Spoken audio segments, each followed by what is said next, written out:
Assalamu alaikum wa rahmatullah. So hello everyone. For after this long break, Allah tabaraka wa ta'ala always gather us in this dunya and unify us. May Allah tabaraka wa ta'ala gather us in Jannatul Firdaus. May Allah tabaraka wa ta'ala bless this gathering and give us tranquility and acceptance.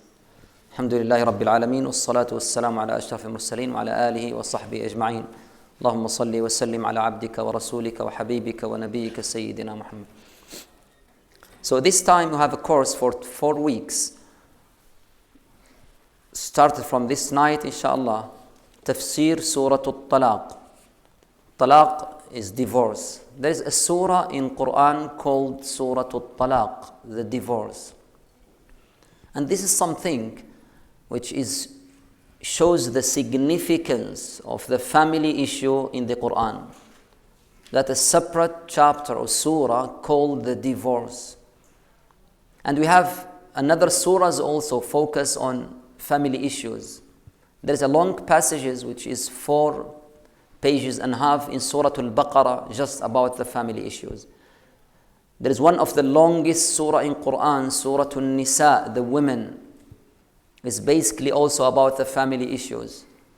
There's a long passage in Surah Al-Ahzab about family issues.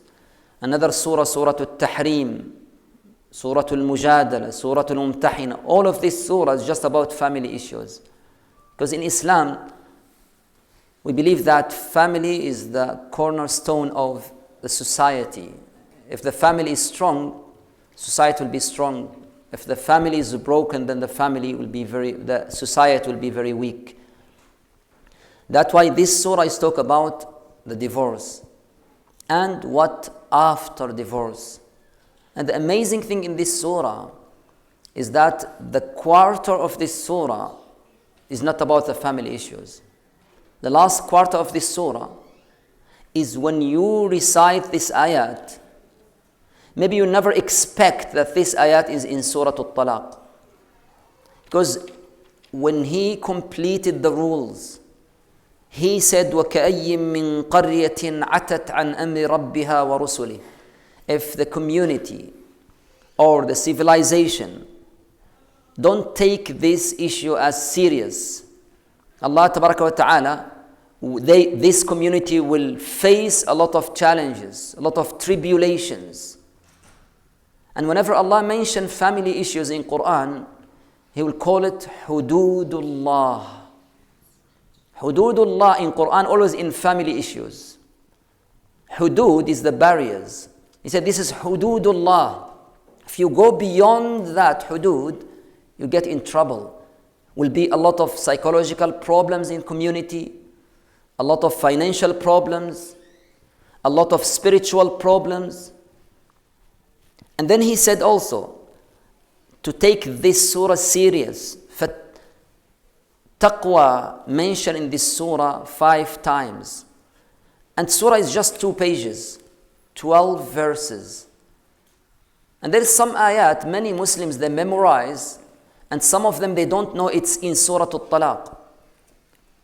Such as, وَمَنْ يَتَّقِ اللَّهَ يَجْعَلْ لَهُ مَخْرَجًا وَيَرْزُقْهُ مِنْ حَيْثُ لَا يَحْتَسِبُ وَمَنْ يَتَوَكَّلْ عَلَى اللَّهِ فَهُوَ حَسْبُهُ إِنَّ اللَّهَ بَالِغُ أَمْرِهِ قَدْ جَعَلَ اللَّهُ لِكُلِّ شَيْءٍ قَدْرًا. Surah At-Talaq. وَمَنْ يَتَّقِ اللَّهَ يُكَفِّرْ عَنْهُ سَيِّئَاتِهِ وَيُعْظِمْ لَهُ أَجْرًا. Surah At-Talaq. وَمَنْ يَتَّقِ اللَّهَ يَجْعَلْ لَهُ مِنْ أَمْرِهِ يُسْرًا. Surah At-Talaq. فَاتَّقُوا اللَّهَ يَا أُولِي الْأَلْبَابِ. Taqwa again and again. Because taqwa means to fear Allah Tabaraka wa Ta'ala. What usually happens between spouses, there is no witnesses. No one can witness that, just except spouses and except Allah Tabaraka wa Ta'ala. That's why you always encourage the spouses, fear Allah. If there is no witness, Allah is witness. This is type of ibadah. And in the end of the surah, again to take this surah serious, he say, قَدْ أَنزَلَ إِلَيْكُمْ ذِكْرًا. O believers, fear Allah Tabaraka wa Ta'ala. He has sent to you dhikr. And he said, رَسُولًا يَتْلُو عَلَيْكُمْ. a messenger sallallahu alayhi wasallam recite the ayat of Allah tabaraka wa ta'ala to bring you from the darkness to the light. What does that mean? It means if you don't take the family issues, the rules in Qur'an about family issues seriously, then we'll live in the darkness.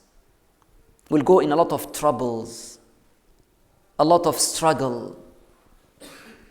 That's why there is another surah also talk about family issue called Surah An-Nur, the light. The light. Because the rules that Allah Tabaraka descend to us is what make the community live in light. Otherwise we live in darkness. May Allah protect us. And the last ayah in this surah is amazing. The last ayah in surah called the divorce is this. Start with the name of Allah. Allah. الله الذي خلق سبع سماوات ومن الأرض مثلهن يتنزل الأمر بينهن.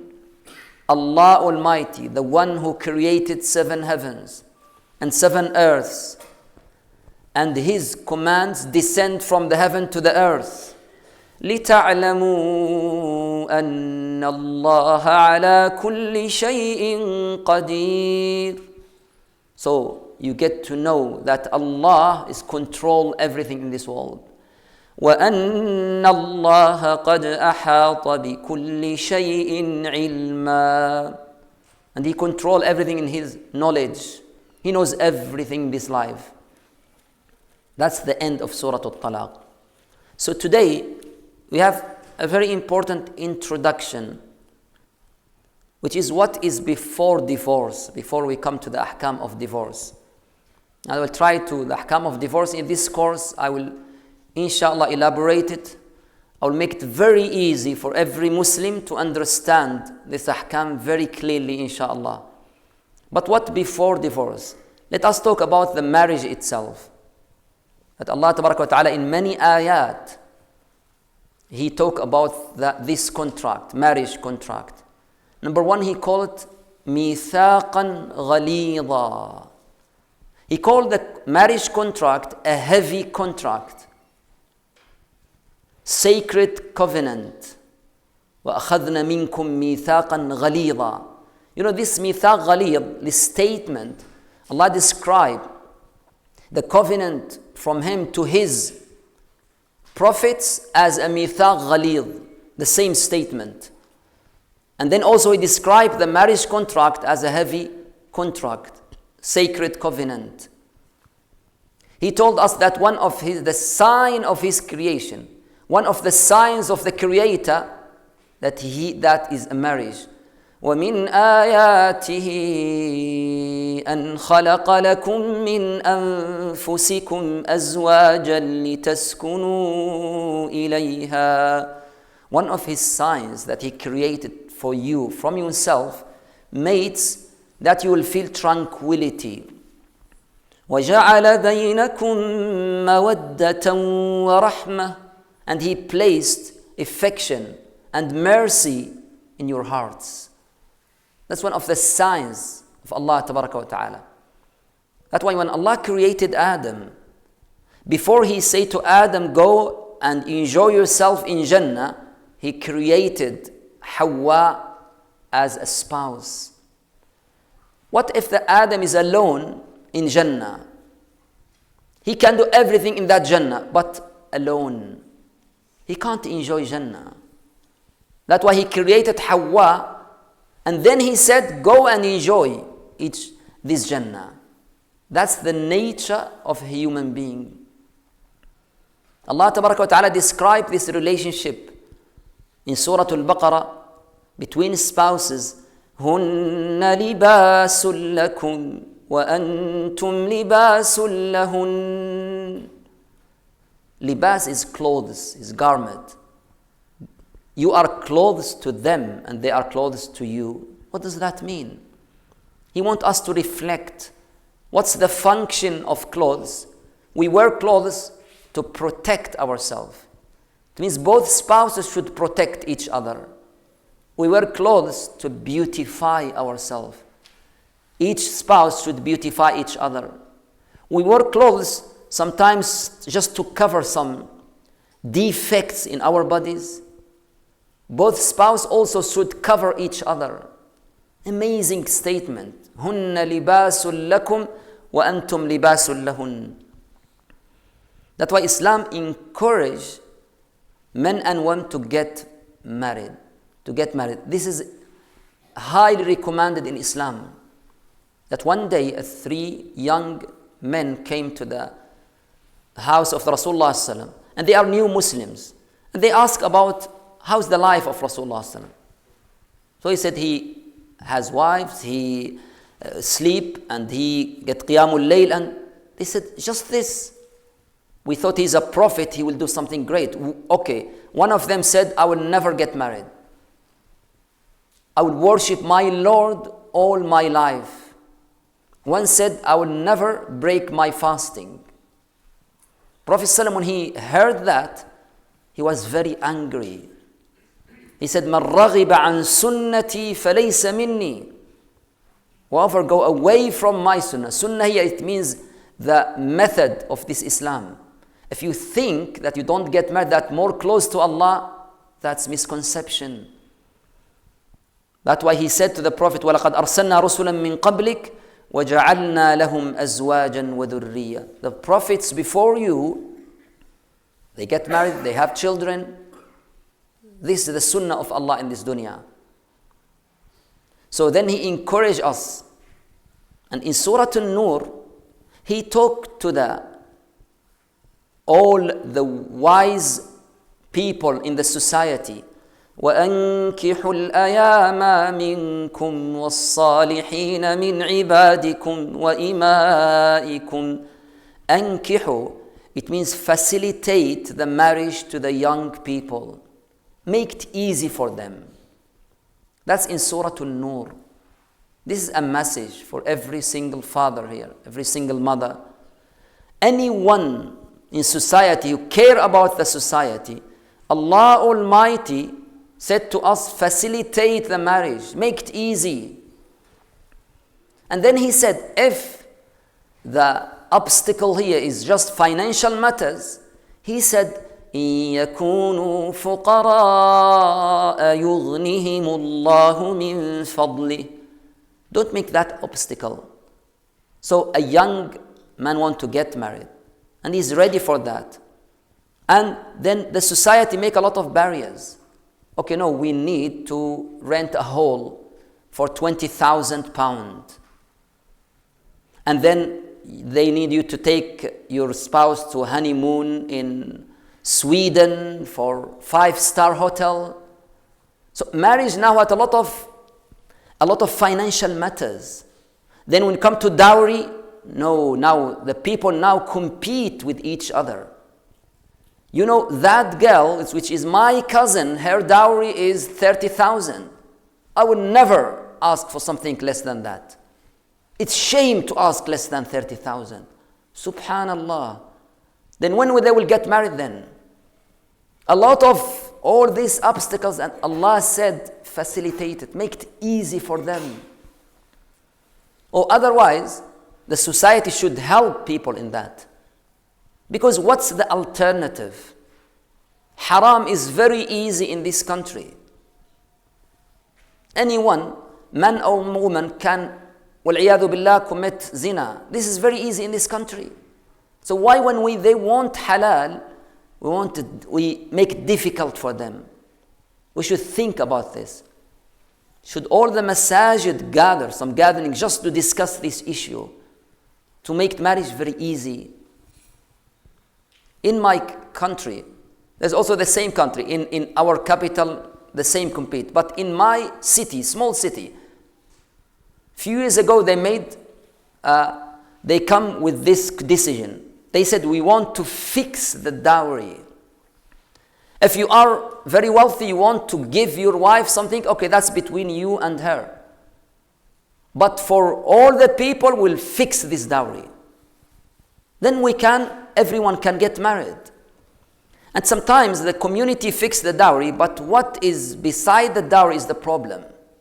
The gold, a lot of traditions behind, which is make marriage very difficult. And you know what? And I have consolation in marriage a lot. I changed my WhatsApp 3 times just because of this. So the problem is all this expensive marriage, and now after 6 months, they come to you for divorce. La ilaha illallah. Because we really face a phenomena here, which is they divorce very quick, which is we'll tackle inshallah in this course. But I mean, why make it so expensive? Yes, dowry is obligatory and very important. I'm not support that some people also say, okay, come, you are a pious person, okay, mahar is just, give me £1. This is the mahar. I'm against this opinion. And don't think that Rasulullah do it. Rasulullah say to that person, do you have dowry? He said, no. Okay, go and look for anything. You don't have any? No, I don't have anything. Okay, are you memorized Quran? Okay, teach her Quran and that's your dowry. That's the last option. Last option. Because dowry is very important to make the husband very serious. Otherwise, if we make it also as £1, they will get divorced very easily. There is a balance. So, Allah Ta'ala said, وَأَنْكِحُوا الْأَيَامَ مِنْكُمْ. Facilitate, make marriage very easy for our brothers and sisters. Community also should involve in that. For example, in some countries they make marriage for if that brother want to get married, okay, wait for that specific date till 10 brothers, for example, want to get married, and they will rent one hall, for example, and will make 10 marriages in the same time. That's a good idea. We should do anything to facilitate this.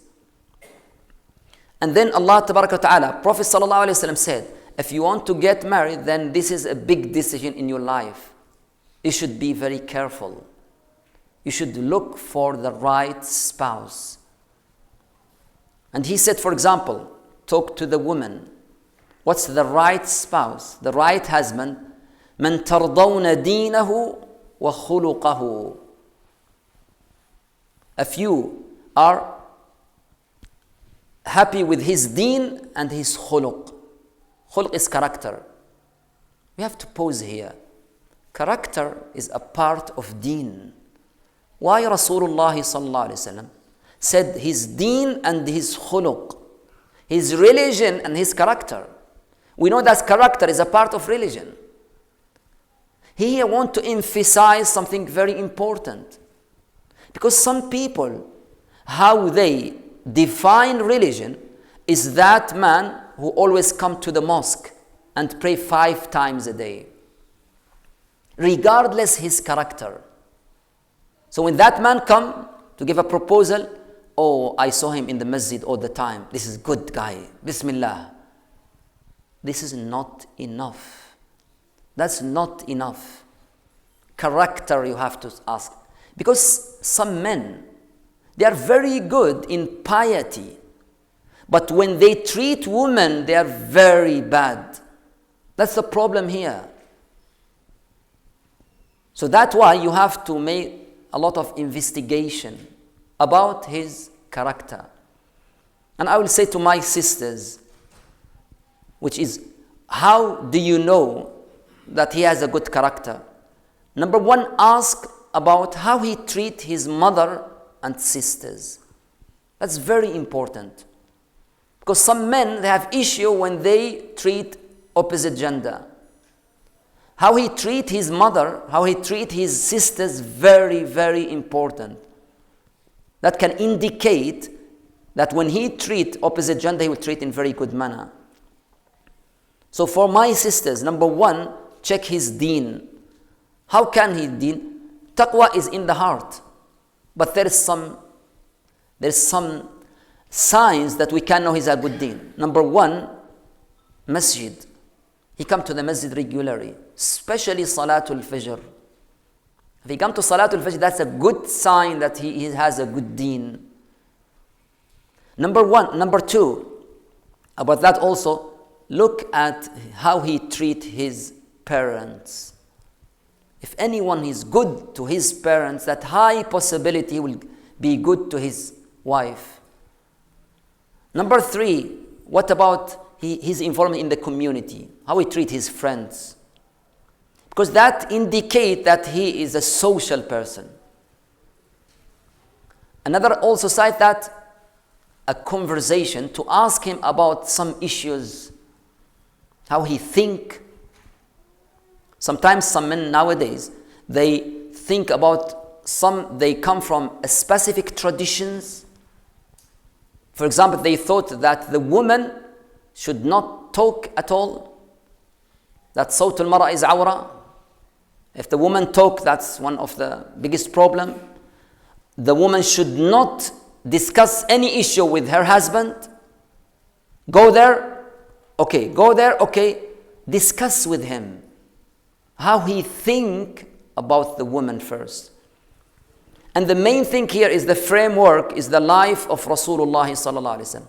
How Rasulullah treat his wives is a good example, because Rasulullah came in Arabia environment, which were the Quraysh specifically. The people of the Mecca is not like the people of the Medina. The people of the Mecca, they are very harsh to their wives, not like the people of the Medina. That's their traditions.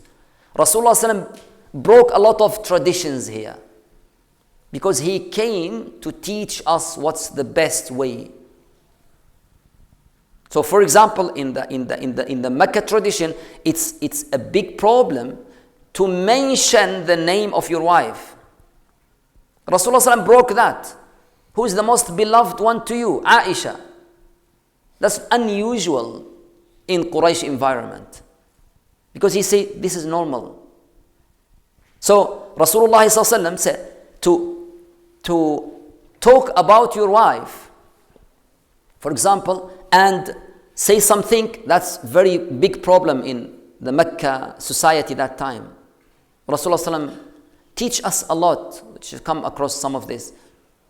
Rasulullah teach us, or taught us a lot of details how we treat our spouses. That Aisha radiallahu anha narrated a lot of this. For example, whenever Rasulullah wants some water, and his wife brought that water, he always will say, you first.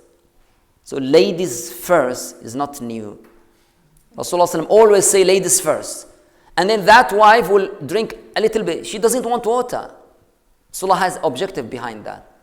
And then he will look at where his wife drink. Just that place. Look at these tiny things which build that love between spouses. And then he will drink. Sallallahu alayhi wa sallam. He will put his knee to his wife Safiya. Safiya was a bit short, and said, put your feet here on my knee, then you can ride the camel. Sallallahu alayhi wa sallam. He even used to make race with one of his wives. Moment of enjoyment. So some men understand manhood in different way. You should have that conversation. In another side also, Rasulullah talk to the men that when you want to get married, فَاظْفَرْ بِذَاتِ الدِّينِ تَرِبَتْ يَدَاكَ تُنْكَحُ الْمَرْأَةُ لِأَرْبَعٍ لِجَمَالِهَا وَلِمَالِهَا وَلِحَسَبِهَا وَلِدِينِهَا فَاظْفَرْ بِذَاتِ الدِّينِ. Is it people who usually look at the beauty, at the lineage, at the financial matters, at the religion? Make your priority religion. Some young people, mashallah, pious people, understand this hadith that we should not look at beauty. Just focus on religion. He doesn't say that. Because look at beauty, this is the human nature.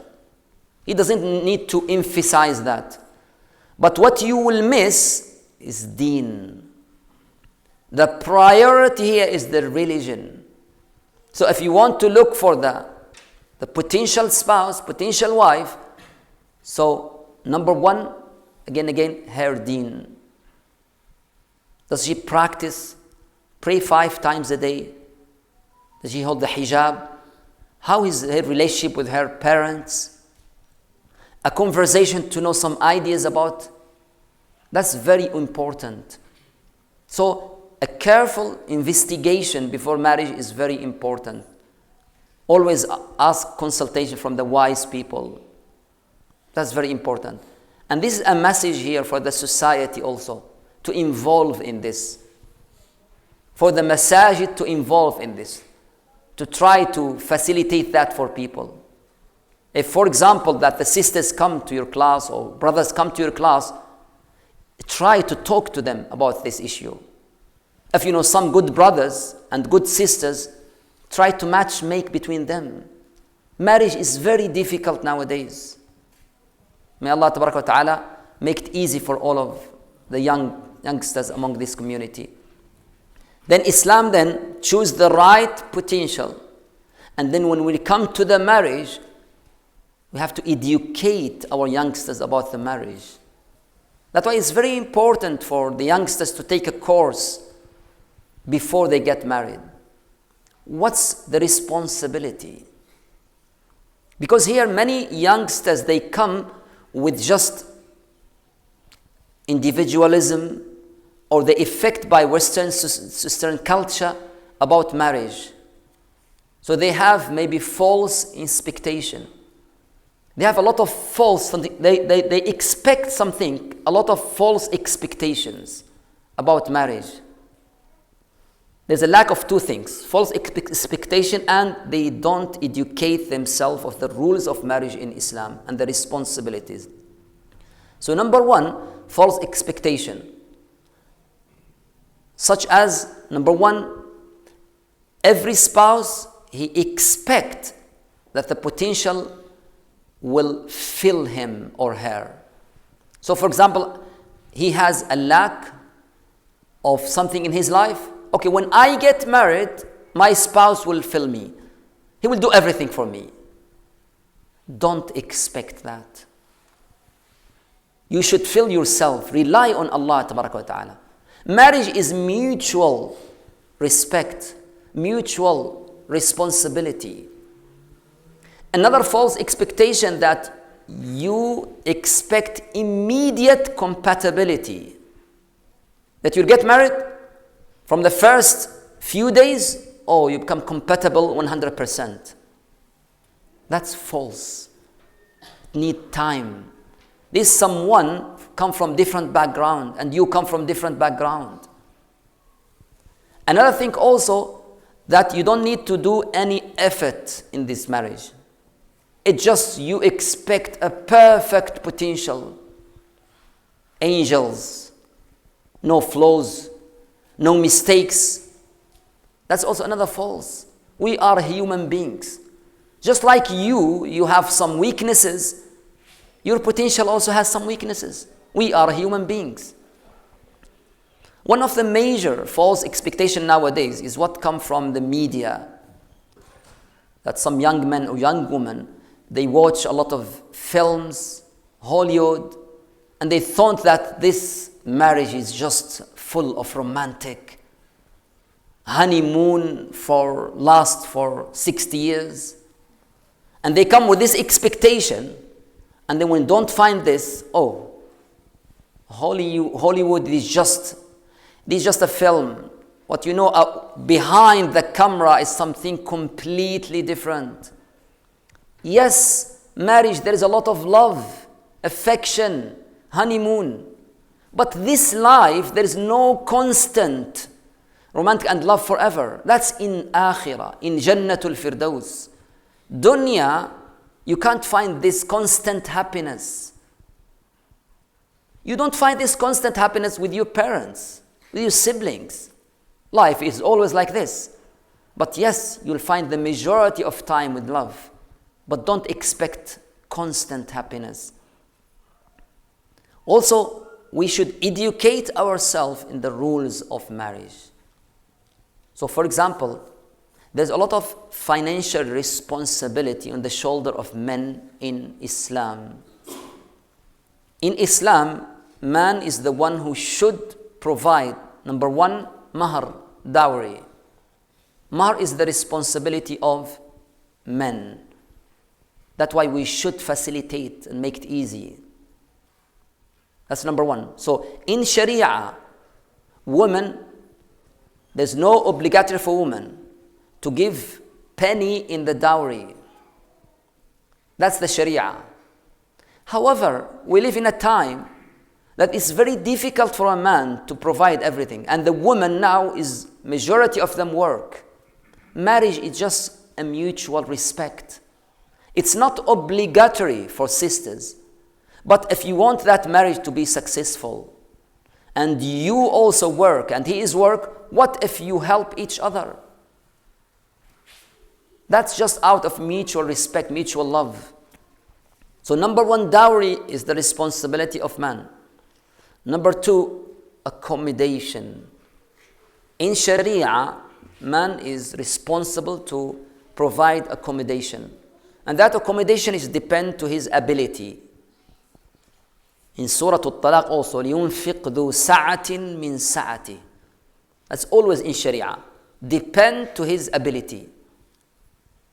Not a young man come and give a proposal and he work, he can avoid apartment and the woman said, no, I want a big house in Cheadle or Disbury.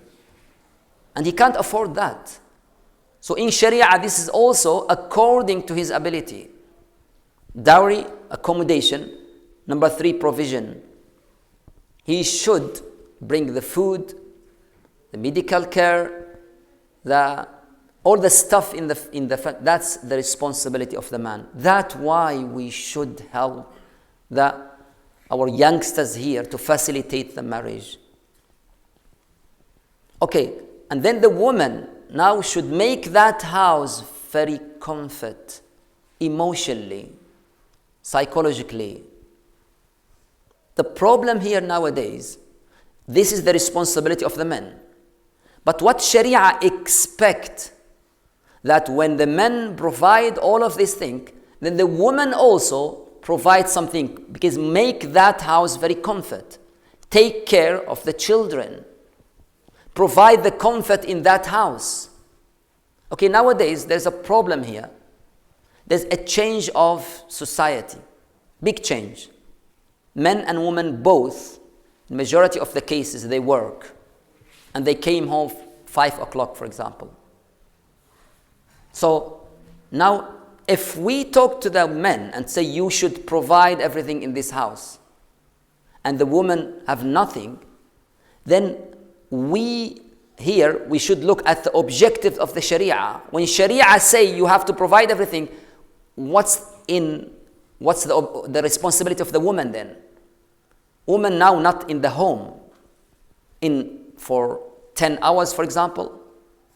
That's why we should come from some agreement here, some mutual responsibility to make that marriage successful.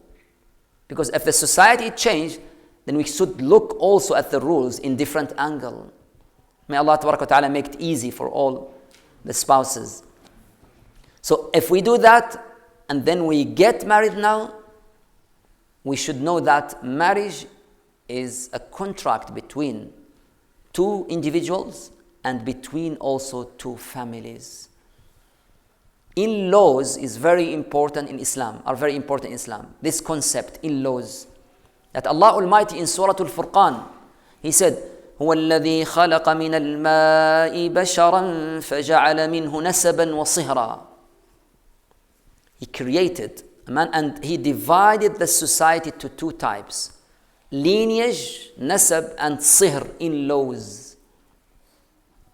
That to indicate the importance of this. When you get married with someone, also there is a new relationship with a new family, a new relationship between two families. That's why in-laws should involve in positive way. You know, in many societies, that in-laws has a negative rules. That when you get married, they make dua for you that may Allah Ta'ala soft the heart of your mother-in-laws. There's always that negative thought about this. The mother-in-laws also should remove that misconception. Especially in this country, we face a lot of challenges in marriage. So we should make it easy. Rasulullah sallallahu alaihi wasallam, how he treat his in-laws, how he treat the Hala bint Khuwaylid, the sister of Khadija radiyallahu anha, in so much respect. How the family of Juwayriya treat Rasulullah sallallahu alaihi wasallam. And this is very common in Arabia at that time, that they respect in-laws a lot. And that's one of the reasons that Rasulullah sallallahu alaihi wasallam get married with many wives, because when he get married with one wife from that tribe, then that tribe will feel that respect to Prophet sallallahu alaihi wasallam. Anyway, in our society, when the family is involved, should be involved in positive way. For example, if there is any problems between spouses, should first of all try to solve it together. Don't bring that issue to the families first. If you can solve it together, that will be the best. If the families and in-laws involved after that, should fear Allah tabaraka wa ta'ala. It's a message for every mother-in-law. Treat your sister, your daughter-in-law, like your daughter. You want happiness for your son. There is no doubt in that. Then you have to know that the happiness, when the marriage of your son is successful, then that's just for the benefit of your son. So think about it from this angle. Otherwise, you'll solve a lot of problems. So now we get the marriage. When we get marriage, after the marriage, Qur'an talk about that marriage can face some challenges. Even in the time of Rasulullah sallallahu alaihi wasallam, even in the time of Prophet sallallahu alaihi wasallam. The Prophet sallallahu alaihi wasallam, sometimes there's a problem between his wives out of jealousy. There is the Fatima bint Rasulullah sallallahu alaihi wasallam, the best woman. This is the Bad'atu Rasulullah sallallahu alaihi wasallam. This is the best daughter of Rasulullah sallallahu alaihi wasallam, with one of the best companions, Ali ibn Abi Talib. And one day Rasulullah sallallahu alaihi wasallam came and said to Fatima, "Where's your husband?" She said, "There is a conflict between us, and he left the house. I think he is in the mosque." And Rasulullah sallallahu alaihi wasallam go and look for the Ali, and he found Ali in the mosque sleeping there, and there's some dust on his clothes. Rasulullah sallallahu alaihi wasallam said, "Qum Aba Turab, Qum Aba Turab, stand up Aba Turab, the father of dust." Then the Ali said, "This is the best nickname. Now I like it because Rasulullah is the one who." Look the in-laws also. Rasulullah is the father-in-law, and he treat his son-in-law in a way amazing. This is just a conflict. That's the salt of any marriage. Quran talk in detail about the conciliation. Next time, inshallah, we talk about this. Just our message today for everyone: if you can make the marriage easy, every wise man here, or wise woman, or the community, we should involve in the marriage. We should make the marriage very easy. We should obey Allah tabaraka wa ta'ala in Surah An-Nur, وَأَنْكِحُوا الْأَيَامَ مِنْكُمْ. Facilitate the marriage, make it easy. It's a message for anyone who, if you want your son to have happiness or your daughter to have happiness, remove all these obstacles for financial matters in very expensive hall, very expensive dowry, very expensive accommodation. Make marriage easy for our sisters and brothers. Wallahu a'lam wa sallallahu ala abdi rasuli sayyidina Muhammad walhamdulillahi rabbil alamin.